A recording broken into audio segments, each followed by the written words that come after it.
Last night was the beginning of Passover. Today is what we celebrate in the Christian faith as Palm Sunday. And these are very significant events. And today we're going to look at those, and that's where we're going to spend our time. Now, let me give you an update on what I've been doing. A couple of things, and as Linda says, I've been busy and ever. It is somewhat the truth. It seems like, but anyway, the July after I left, I have been on this providers council for the Department of Behavioral Health, and they asked me, said, since you've retired, maybe you'd like to get involved with us. So what I have been doing, they sent me to Wyoming for a training in in October of 19, like to froze to death in Casper, Wyoming. And then I came back, but they sent me to a training called Sources of Strength. And it's a mental health program that the state of Georgia, the Department of Education, Department of Behavioral Health, the Department of Human Services have been wanting to put in schools. And so I have been doing trainings at high schools and middle schools. And this national program now has an elementary component. And but we have not got started on that, haven't started on that.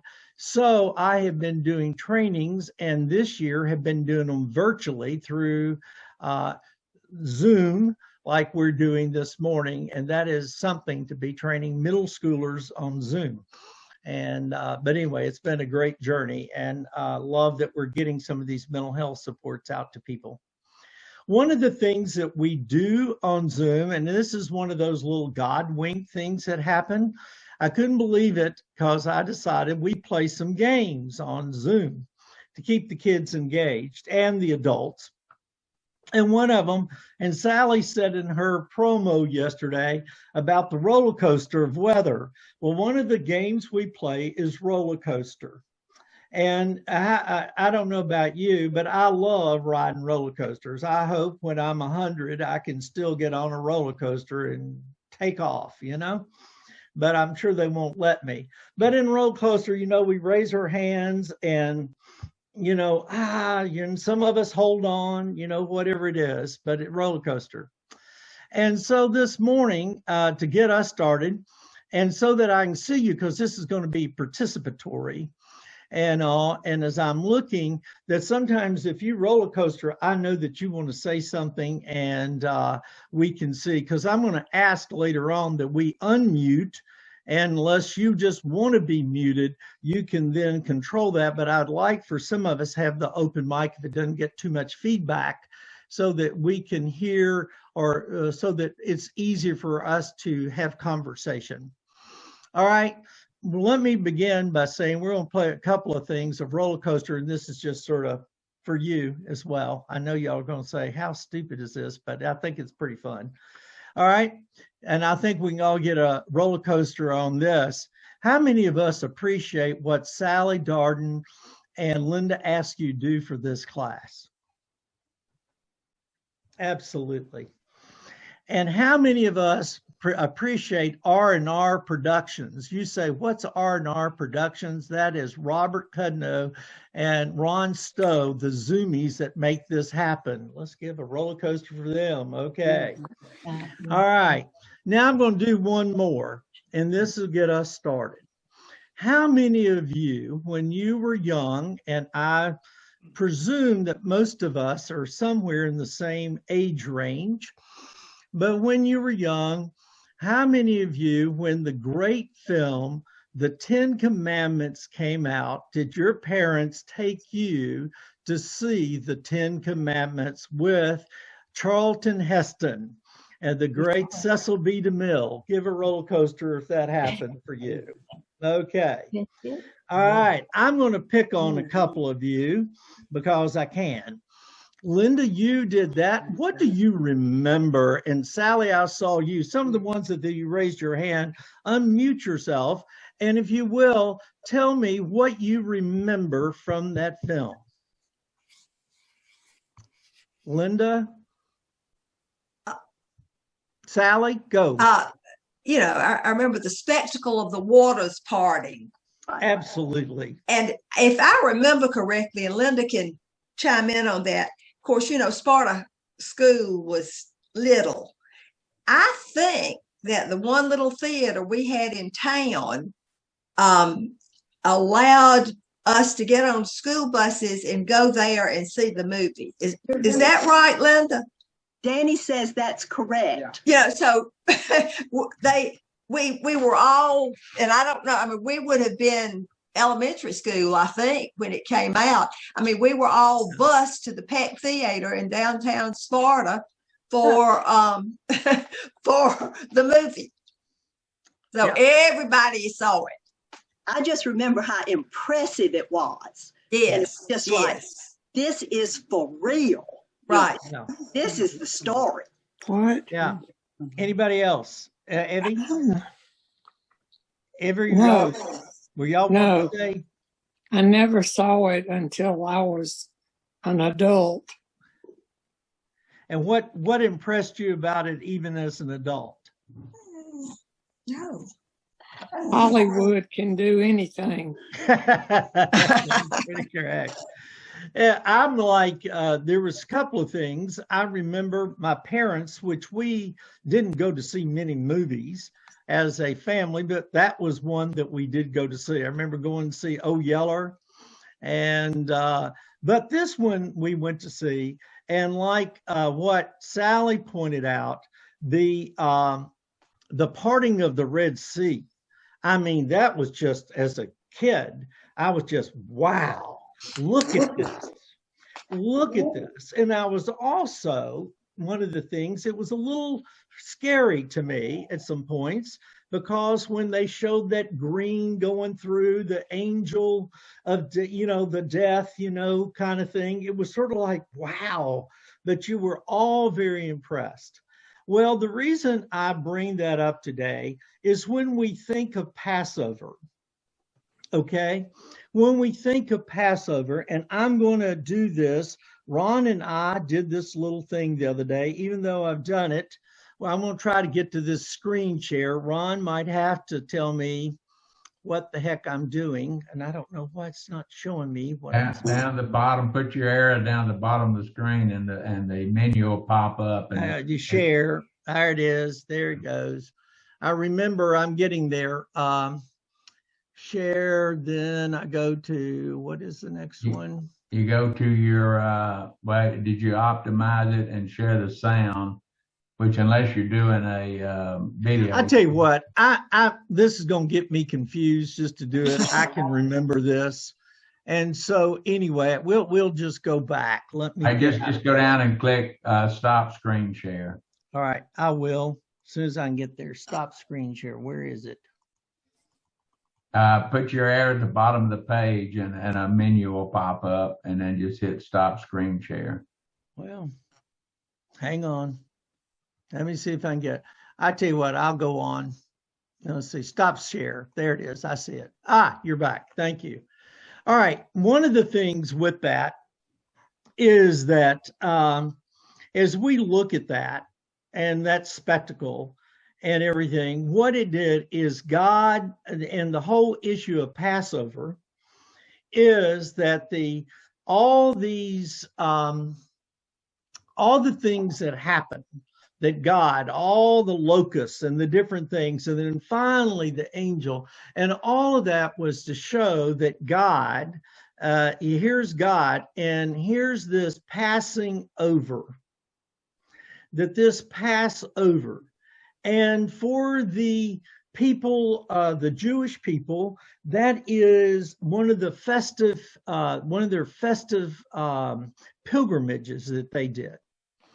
And so here's this, because, and what they're celebrating, of course, is the liberation and the deliverance from slavery. Well, this past year, and the reason I want this to be participatory is I talked to Linda and Sally about this, that I said, let's do this as a celebration, because this last year, if there's been a time that we've been on a pilgrimage, it's been this past year.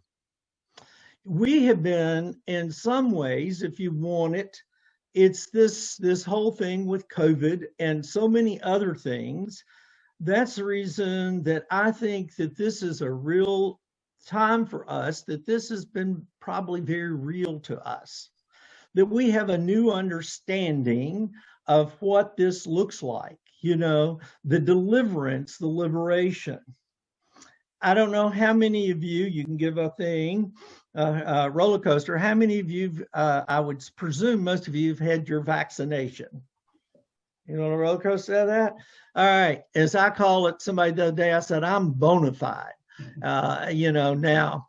But anyway, it is that it's given me a little more thought, that I'm a little more freer, a little more liberated, if so you say, or so we think. So the bottom line is, what is that? And so here this day is, as we celebrate, where the Jewish people gathered together, and they came to Jerusalem to celebrate and have this festival, or this festive pilgrimage of celebrating the liberation and freedom. Let me ask y'all this. Y'all are Methodist, and in North Georgia particularly, I'd heard about camp meeting. Then when I moved here 31 years ago, that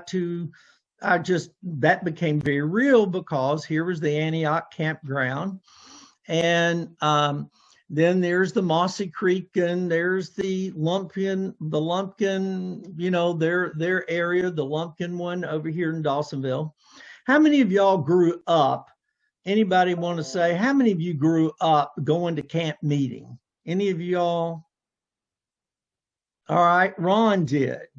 All right, and some of y'all don't know. All right, if y'all came up, if you went to camp meeting, would some of you unmute yourselves and tell me what that experience was like? Well, David, I'll start. I don't know if you really call them camp meetings or not, but you know, the traveling evangelists that would come around, Billy Graham and Oral Roberts and all those and that. When I was a kid growing up, I went to every one that came to Atlanta. Now, mind you, I never saw the 10 Commandments at the theater, because our church didn't believe in going to movies. We couldn't dance, we couldn't go to the movies, we couldn't play cards, and so on and so on. But we went to every evangelistic meeting that came to Atlanta. Okay. And it was sometimes pretty scary. Yeah. All right. Did I see who else said they had been to camp meeting? Anybody else grew up? Okay. Evie, Buddy? Unmute yourself, Evie. Unmute yourself, Evie. I went in Cartersville, Georgia, to the Pine Log camp meeting, and the children slept upstairs. It was hot, cooler at night. The amount of food was unbelievable. Everybody that could cook brought something, or either fixed it while we were there. And then at a certain time in the morning, we went to the church area and heard the minister, then had lunch, then played all afternoon, and then we went back again. And that's what I'll remember. Lots of food. Lots of food. That's not a bad thing. I've been, some of my friends go to the Lumpkin County one, or the Lumpkin one over here. And I mean, man, you're not going to take that off their calendar. And I know Wesley Martin and Greta Martin over here at the Antioch campground. I mean, and when I've gone, these people are into that. And what it's like is a big family reunion. It's that gathering that they have. And a lot of them are connected. And the one over here at Lumpkin County, the Lumpkin one, I went over there one night. In fact, Glenn Ray was one of the music person that used to be at First Methodist. And I didn't know he was going to be there, but there was I couldn't believe all the people from Gainesville over there for that meeting. And found out all their background and how many of those people they love those camp meetings. And but I look at our family reunion, and that's that time where people gather together.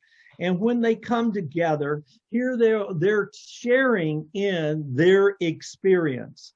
Now, the last 3 weeks with Howard Thurman talked about the experience, that the experience was valid.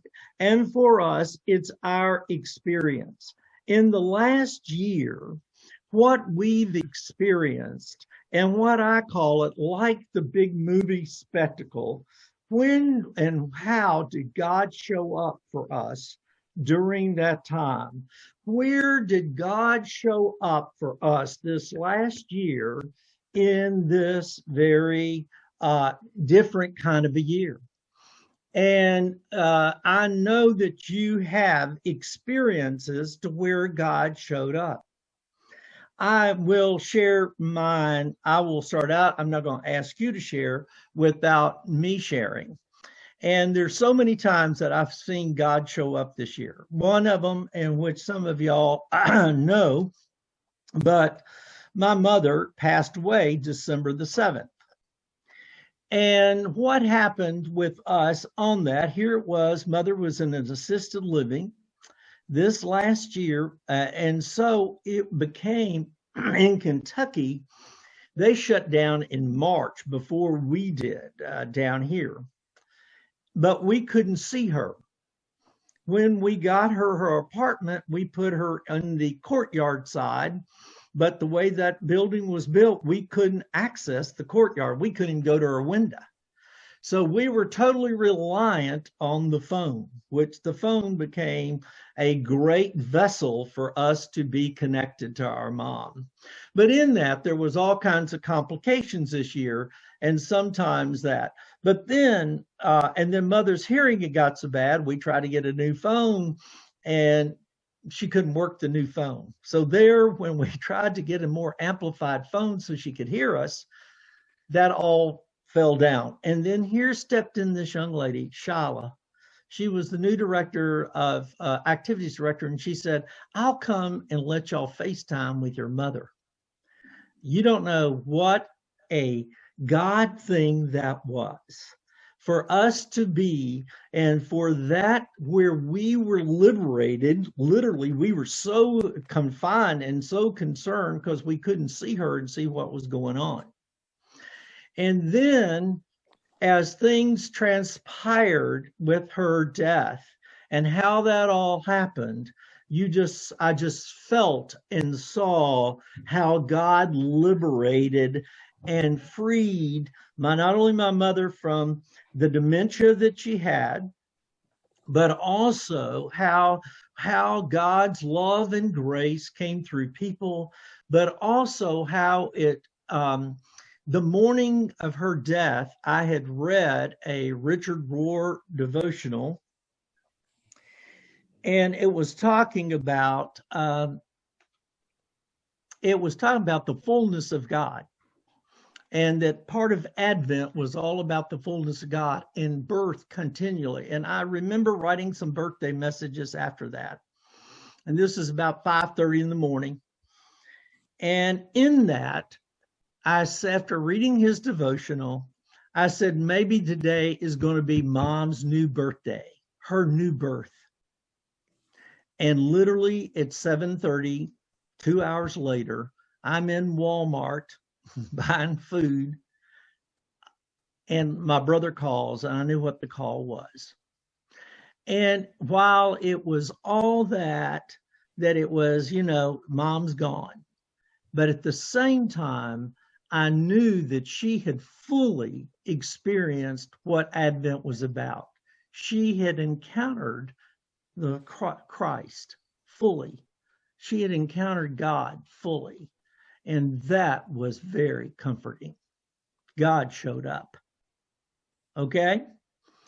Would some of y'all be willing to share at this time, and this is the place where you can unmute, and share with us how God has shown up for you? Several of you did send to me your thoughts about how God has shown up for you and what God has revealed through you, and that's allowed you to be in a different place. Instead of being encapsulated in something, you have been released from that. Would anybody be willing to share? Some of you wrote me some nice things. Yes. All right. 1L. Unmute Unmute. yourself. Unmute 1L. She's not paying attention. Can you unmute 1L? I hear you speaking. I see you speaking.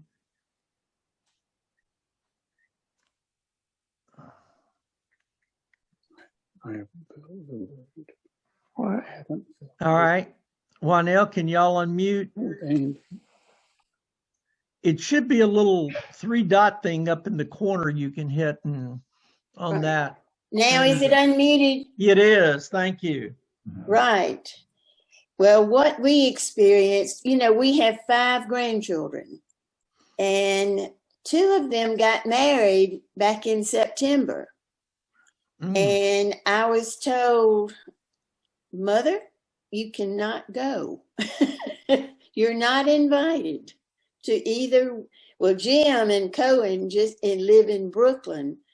And so they just got married by signing their wedding certificate or marriage certificate. And then Carrie and Abdul live in Colorado. And so they were going to Breckenridge. And, on September the 20th, we were told you cannot go. And that just broke my heart. And so rather than whining about a broken heart, I saw this picture of a quilt, and it reminded me of Colorado and its beautiful sunrises. So I started making that quilt for them. And I made it and finished it. And, kind of where God kept showing up, he kept showing me some more beautiful sunrises. And so I knew more what to aim for in making a quilt called Sunshine in My Window, Sunshine in Your Window. And so I made that quilt and sent it with Alan and Valerie to Colorado. And Carrie and Abdul loved it. That's awesome. Which is transmission of family feeling and love. Yeah. And so God was there. Awesome. Somebody else. Thank you so much, 1L, for that. Anybody else?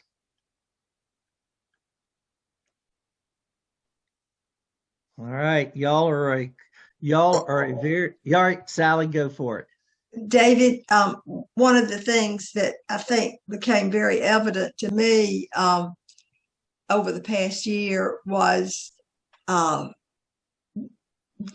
I didn't need so much, that life can be much simpler and you can be happy with a simpler life. And I had said to you, I have a younger friend whose mantra is simplify. And I've always admired that. And, I think I realized that, life can be simple and life can be good. Yeah. What's important is friends and family and community and not so much things. That's right. And in fact, one of the great, Aaron Copland took that theme from that great old song, "'Tis a gift to be simple, 'tis a gift to be free." And that's what he incorporated in some of his music. And that is, when you sent that to me, Sally, that's what I thought of, is the simple life, and the simplicity and how that can have such meaning. Okay. Anyone else that would like to share how God showed up for them? Dr. Dixit. Hey, Somebody- David. Yes, Madge. Okay. Do you want to go ahead?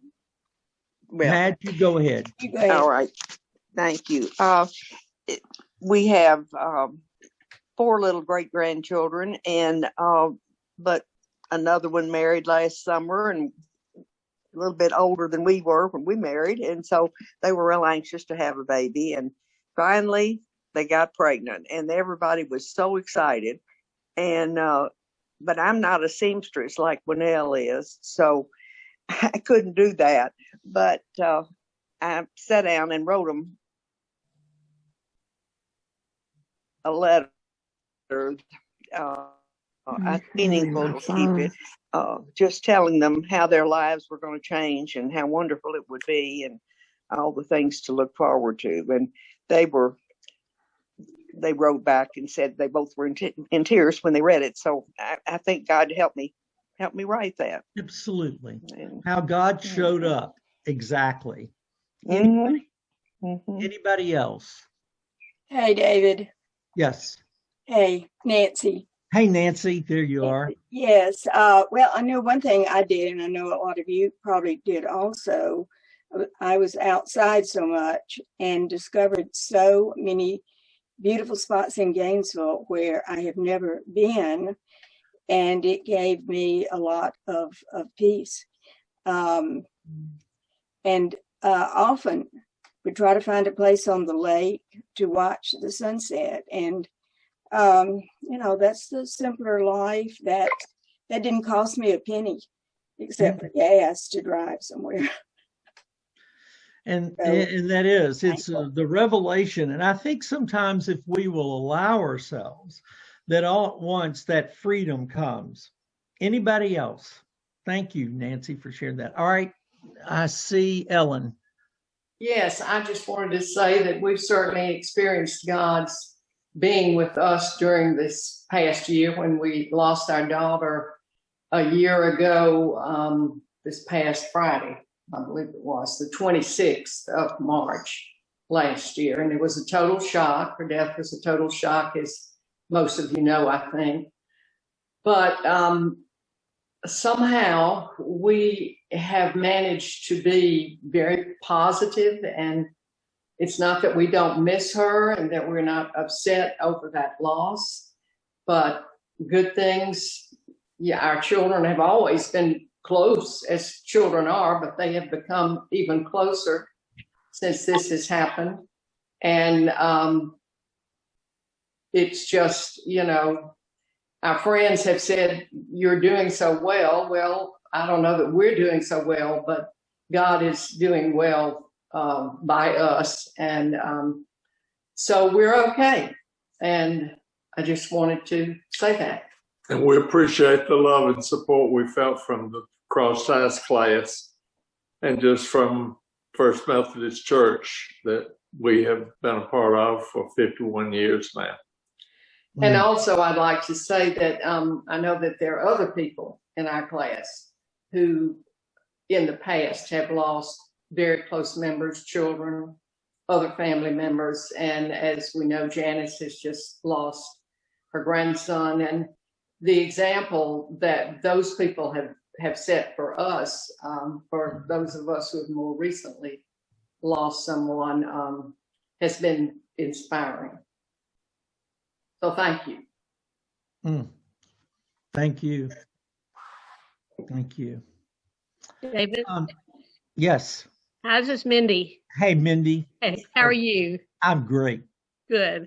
I wanted to tell you, y'all know that I'm at Gainesville High School, and what I've seen so much is how important school is to these kids, and how much we are in ministry to those kids, because they encountered so much hardship this past year. And our front office, we're all Christians, and we decided we started to have a devotion every morning before the kids came in or after the first bell. And we kind of took on a thing called Be the Light, that for so many kids, they don't have any light at home, and that the school was for them. And so that was something we'd never really realized, the importance of the school's ministry to those kids. That's a roller coaster. That's a roller coaster. Yeah, it's amazing. Yeah, that it is that what you have been, and to realize that that's all at once is a recognition. We are that light. We can be that light, and that's a lot of what this is all about. Yes, thank you for sharing that. Anybody else? I'm going to share one more thing, and this is many of y'all, and I'm a little bit hesitant to do this, but I'm going to. I think he will be all right with it.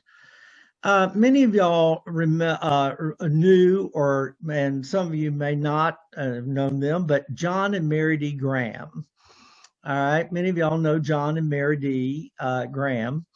They had 4 children, and one of which, 3 of them I got to work with through Centerpoint or Christian Ed. And one of them was their son, Stephen. And I don't know how many of y'all know Stephen's story, but Stephen, about 6 years ago, was under the influence and had an accident which killed someone. And Stephen is in Autry State Prison. Of course, both his parents have passed away while he's been in prison.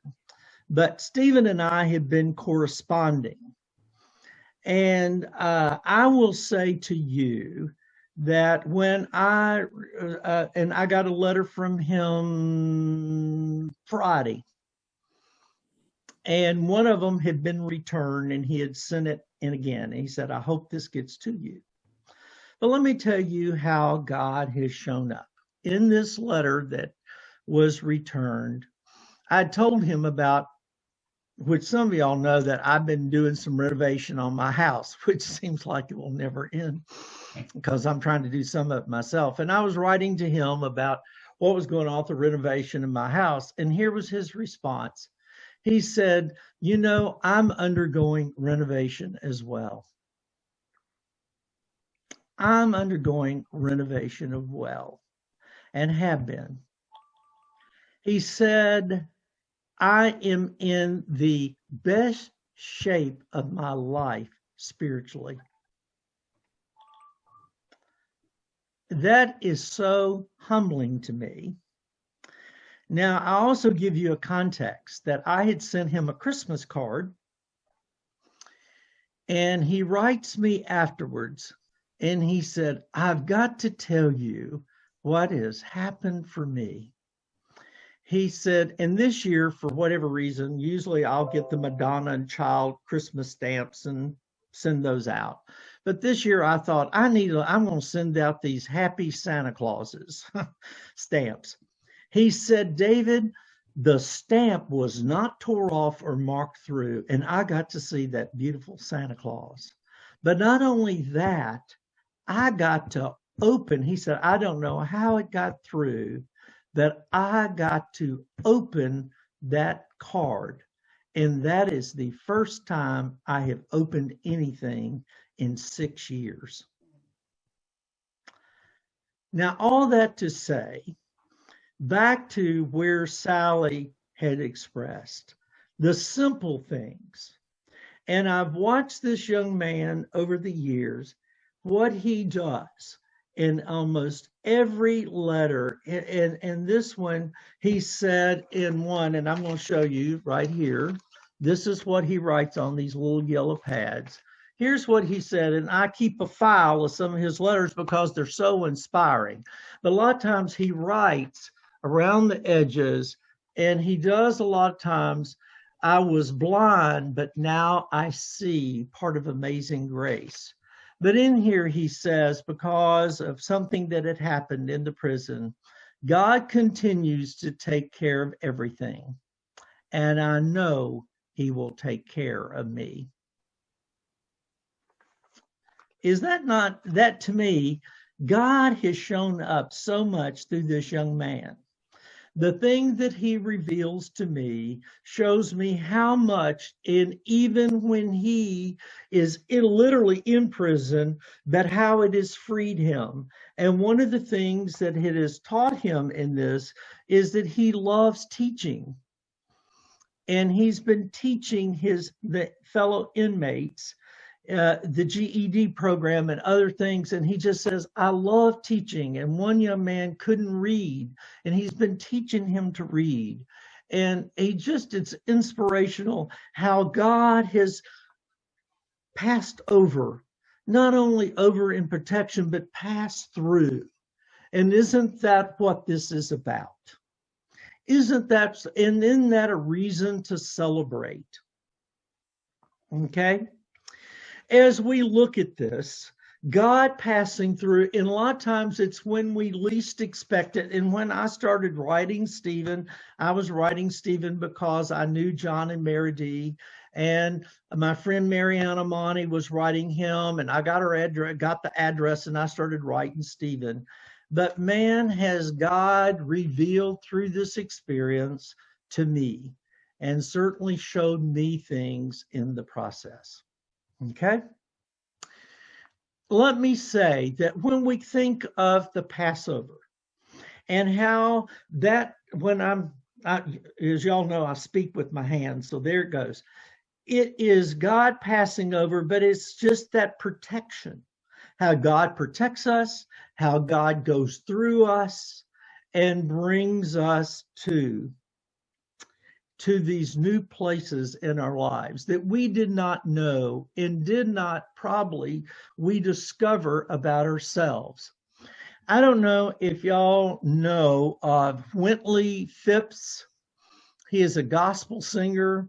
One time he's been on the Today Show singing. He is this great bass voice. And he was getting ready to, somebody posted on Facebook, him singing It Is Well With My Soul. This man has a voice that if there is such a thing as coveting a voice, his voice I could covet, because this guy, that resonant bass voice that he has, I mean, it's just incredible. But one of these things that he said before he sang It Is Well With My Soul, which is, y'all know that Horatio Spafford wrote that when the ship went down and he lost all of his daughters. His wife was saved. And he's getting ready to sing this. And he said, in the quiet crucible of our private sufferings, that is when the noblest dreams are born and God's greatest gifts are given. For me, this is me in my experience, it's been during the hardest times of life that I have somehow found the more of me that God placed within me in those times than any other. And I'm sure the same for you, that this is the God that we have. Now, in Psalms 118, 25 and 26 and 27, it says, it's a prayer. It starts out and it says, save us, O Lord, save us. Save us. And a lot of times that's what we're saying, save us. When we feel like the weight is so on us, for whatever it is, save us. But here's what it goes on. Blessed is he that the Lord has sent. Blessed is he, okay, that has come in the name of the Lord.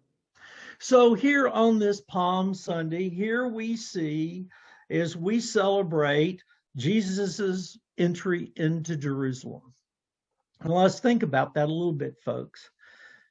We have social media today and things can hit social media, but guess what? All the things that Jesus had been doing had been, it had gotten through. And here's this big festival gathering of people for the Passover. They're celebrating their liberation and deliverance, but still within them. And so here they've probably heard of Jesus, and Jesus had like a good Jew, had been to Jerusalem for these activities before, but because of what he had done, the word had got out. And some of y'all been to a family reunion, and all at once you want to see somebody because maybe in your family they've done something great and you can't wait to connect with them. And you sort of hear that expectation of it. And I know when we had our family reunions, there were some of these people that lived away, and he was on one of the college swim teams that won one of the big meets.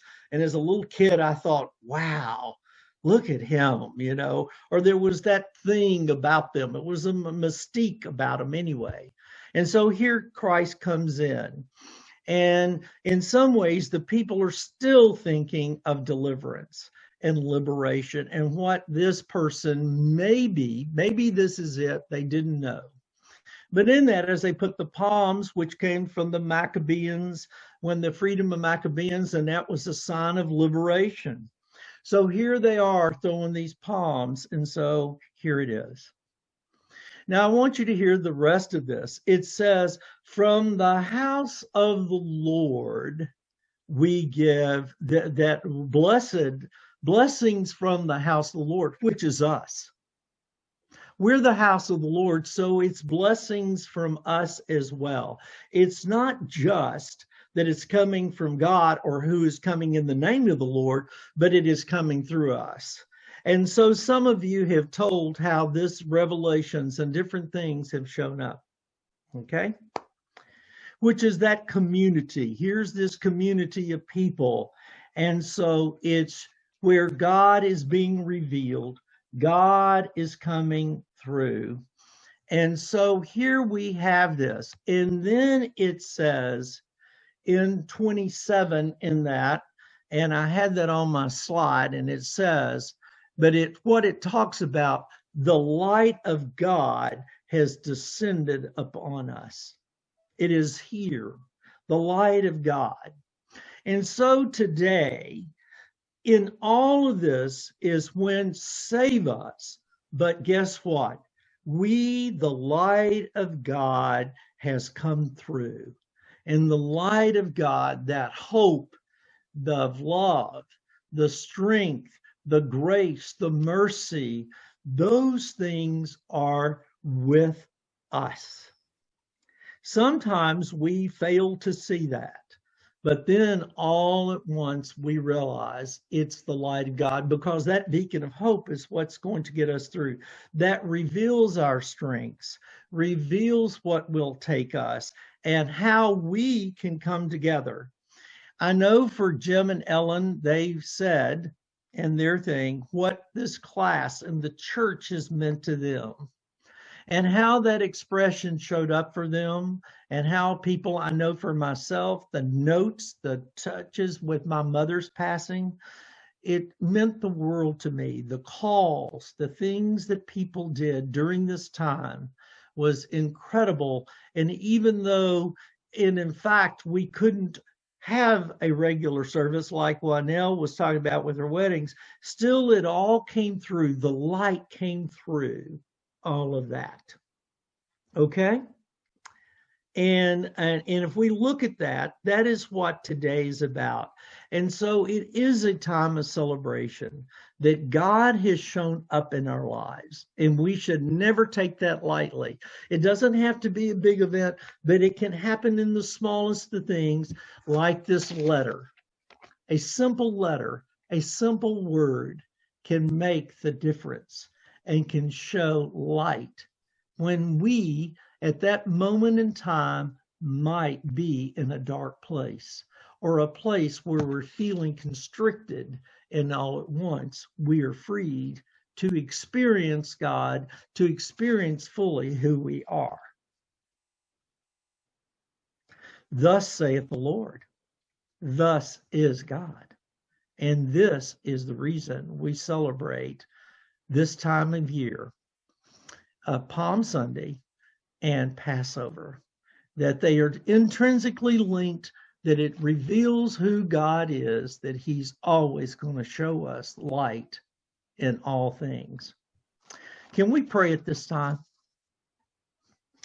Gracious God, we come to you as your people, This year, there has been many things that we have encountered. They have been difficult things. Sometimes they've been very trying things. Sometimes they've been simple things. But sometimes in all of that, and sometimes when we felt like our back was against the wall or somebody else, there came that light. There came the one in the name of the Lord who came and offered a kind word, offered a support, sent a word of encouragement. And for that, we have been blessed. On this day, when we are celebrating this Palm Sunday, this time of the year, as we have been on our own pilgrimages, every one of us have been on our journeys. We have seen your light that is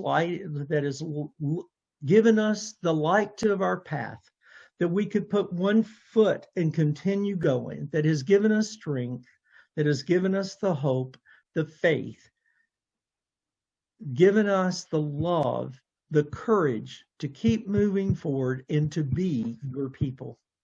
We celebrate this time where you have shown up in our lives, that you have revealed yourself and revealed things in us that we did not know was there before, or reminded us that we had that strength, that we had that courage, that we could do, and we will see another day, and that we can be that light. That is our prayer. Let us be that light always. Amen.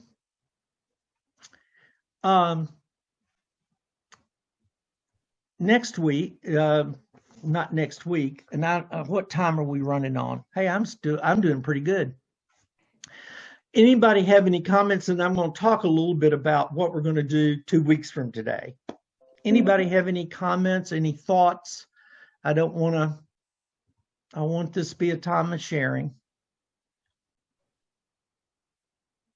Nobody?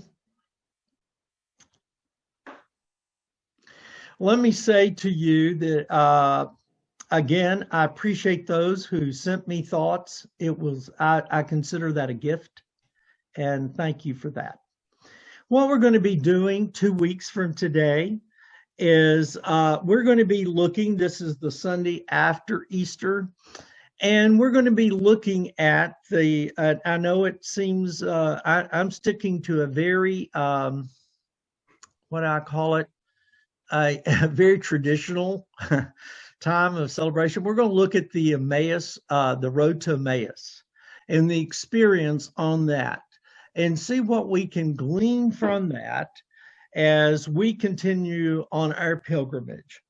And part of it is in that pilgrimages is how, and is all in our life in general, and I call it a pilgrimage, is that we are always trying to discover these things, what we've talked about today, how God can reveal, how God comes through us, and how we can be more God-like. That's what Christ is, the whole Christ event is about.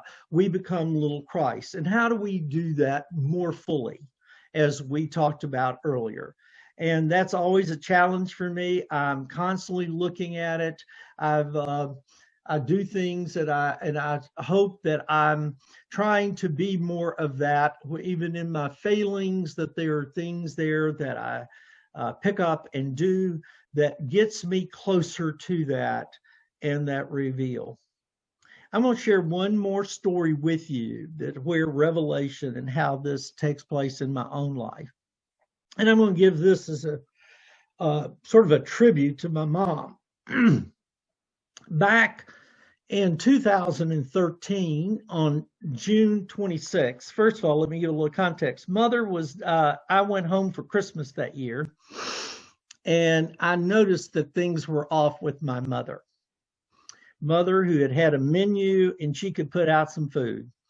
She had trouble keeping her menu together for the Christmas celebration. And then there was other things that happened.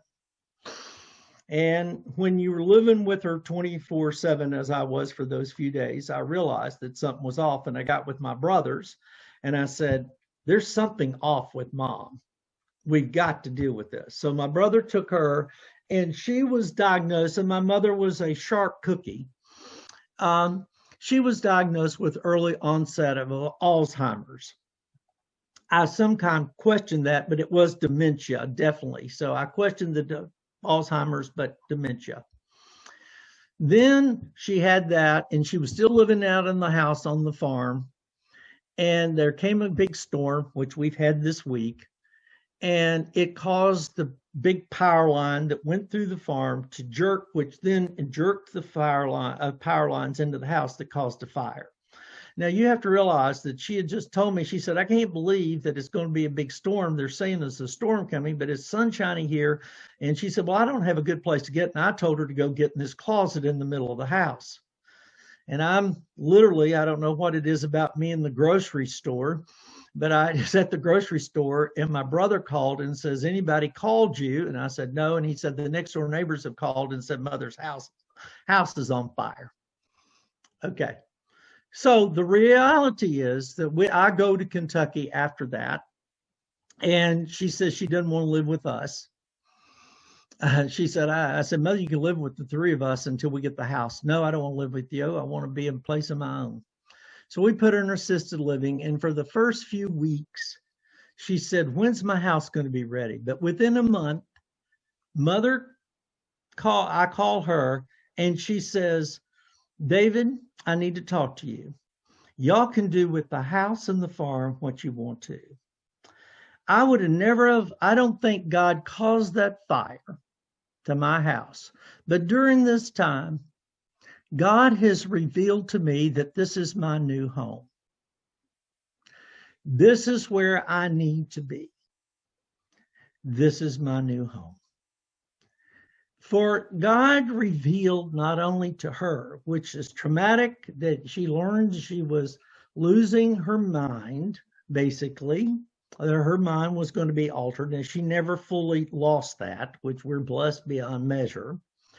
But she also, God worked through us and passed over for us. And she made every step of her journey easy for us.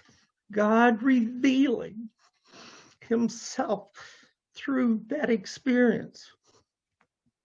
It was joyous. It was light. She let God work through her, and the light emanated to all of us. That's what this is about. And she gave it. Y'all have a great day. I don't know if any of y'all, Linda, do y'all need to conclude what y'all need to do at this time, but I'm done.